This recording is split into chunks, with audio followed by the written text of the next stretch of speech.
जोधपुर के एक प्राइवेट अस्पताल में साध्वी और कथावाचक प्रेम बाईसा की मौत हो गई।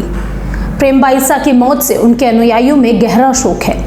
इंजेक्शन लगने के कुछ ही पलों बाद उनकी तबीयत बिगड़ी और अस्पताल पहुंचते ही उन्हें मृत घोषित कर दिया गया। इसके बाद सोशल मीडिया पर सवाल खड़े हुए। इन सब की वजह से साध्वी की मौत रहस्यमयी बन गई। ये सभी सिचुएशन अपने आप में गंभीर सवाल खड़े कर रही है। उनकी मौत पर सवाल खड़े हो रहे हैं। आखिर कौन है साध्वी प्रेम बाईसा और उनकी मौत के पीछे का सच क्या है? नमस्कार, मेरा नाम है कनुप्रिया सत्तन और आप देख रहे हैं राष्ट्रीय जनभावना। महज 23 साल की उम्र में साध्वी की मौत कई सवाल खड़े कर रही है। साध्वी प्रेम बाईसा की मौत पर अब भी सस्पेंस बरकरार है। उनकी मौत कैसे हुई? क्या यह हादसा था या फिर किसी ने उनके खिलाफ साजिश रची थी? अब इन सवालों के जवाब ढूंढे जा रहे हैं। हालांकि अब तक ये जवाब मिले नहीं हैं। आज पोस्टमार्टम की रिपोर्ट आएगी, जिसके बाद शायद सच बेनकाब हो पाए।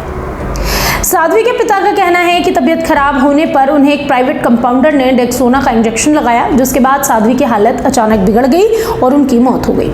साध्वी के पिता वीरमनाथ ने मीडिया से बातचीत में कहा कि उनकी बेटी पूरी तरह से स्वस्थ थी, लगातार धार्मिक कार्यक्रमों के चलते व्यस्त जरूर थी, लेकिन उसे कोई गंभीर बीमारी नहीं थी।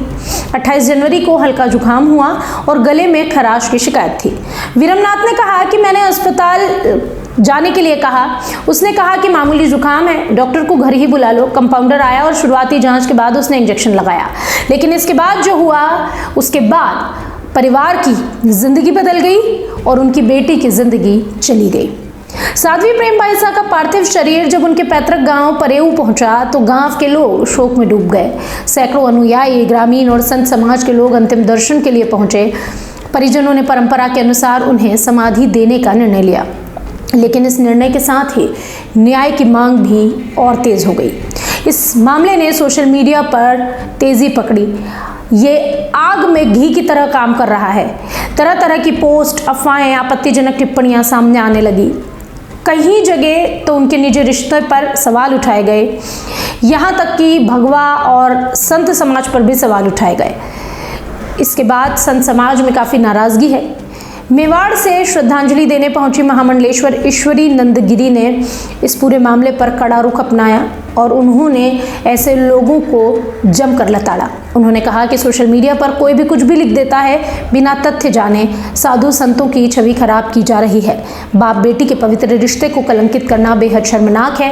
उन्होंने पुलिस से ये भी मांग की कि न केवल मौत की निष्पक्ष जांच हो, बल्कि सोशल मीडिया पर अनर्गल लिखने वालों के खिलाफ भी सख्त कार्रवाई की जानी चाहिए। इस दौरान साध्वी प्रेम बाईसा के समर्थक प्रेमराज चौधरी ने बताया कि हाल ही में आश्रम से सीसीटीवी कैमरे हटाए गए थे, जो संदेह पैदा करते हैं कि आखिर कैमरे क्यों हटाए गए।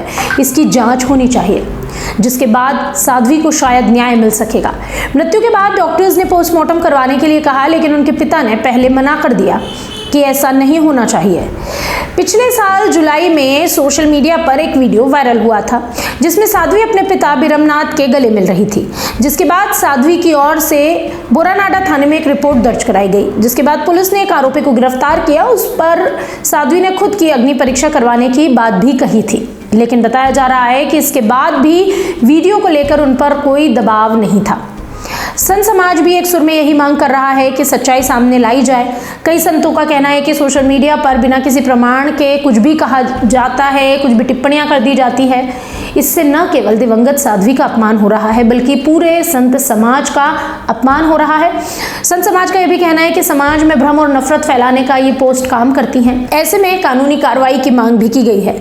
जो इस संवेदनशील मामले में गैर जिम्मेदाराना टिप्पणियां कर रहे हैं, उनके खिलाफ, आपत्तिजनक पोस्ट करने वालों के खिलाफ कड़ी कार्रवाई की मांग भी संत समाज ने उठाई है। आपको बता दें कि गांव परेऊ में अंतिम दर्शन के दौरान श्रद्धालुओं की भारी भीड़ उमड़ पड़ी। महिलाएं भजन गा रही थी, पुरुषों की आंखों में भी आंसू थे। प्रेम बाईसा का जीवन सादगी और सेवा का प्रतीक था। समाधि दिए जाने के फैसले को लेकर गांव में भी एक भावनात्मक माहौल नजर आ रहा है। आज उन्हें समाधि दी जाएगी। अनुयायियों का ऐसा कहना है कि उनकी साधना और त्याग के प्रति वो बेहद सम्मान रखते हैं। तो आइए अब ये भी जान लेते हैं कि प्रेम बाईसा आखिर कौन थी। और 23 साल की उम्र में उन्होंने लोगों से इतना प्रेम और सम्मान कैसे कमाया था और कब से वो सनातन के प्रचार में जुट गई थी। दरअसल प्रेमबाई साहब 5 साल की थी तभी उनकी मां की मौत हो गई थी। पिता ने उन्हें संभाला। जोधपुर के जिस आश्रम में रहे वहां संतों के साथ रहकर भजन और कथा करनी सीखी।